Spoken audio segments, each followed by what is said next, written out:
സംസ്ഥാനത്തെ താപനില ഉയർന്ന സാഹചര്യത്തിൽ 10 ജില്ലകളിൽ യെല്ലോ അലർട്ട് പ്രഖ്യാപിച്ചു. തിരുവനന്തപുരം, കൊല്ലം, കോട്ടയം, എറണാകുളം, തൃശൂർ, പാലക്കാട്, മലപ്പുറം, കോഴിക്കോട്, കണ്ണൂർ, കാസർഗോഡ് ജില്ലകളിലാണ് യെല്ലോ അലർട്ട് പ്രഖ്യാപിച്ചിരിക്കുന്നത്.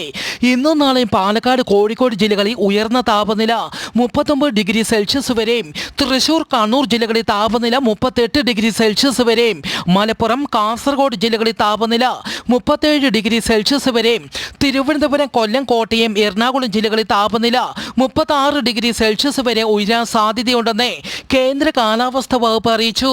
നാളെയും ഉയർന്ന ചൂട് തുടരുന്നതിനാൽ പൊതുജനങ്ങൾ ജാഗ്രത പാലിക്കണമെന്നും കാലാവസ്ഥാ വകുപ്പ് അറിയിച്ചു. വേളാങ്കണ്ണിക്ക് പോയ മലയാളികൾ സഞ്ചരിച്ച കാർ സർക്കാർ ബസ്സുമായി കൂട്ടിയിടിച്ച് 4 പേർ മരിച്ചു, 3 പേർക്ക് പരിക്കേറ്റു. തിരുവനന്തപുരം നെല്ലിമൂട് സ്വദേശികളാണ് മരിച്ചത്. തമിഴ്നാട്ടിലെ തിരുവായൂരിന് സമീപമായിരുന്നു അപകടം.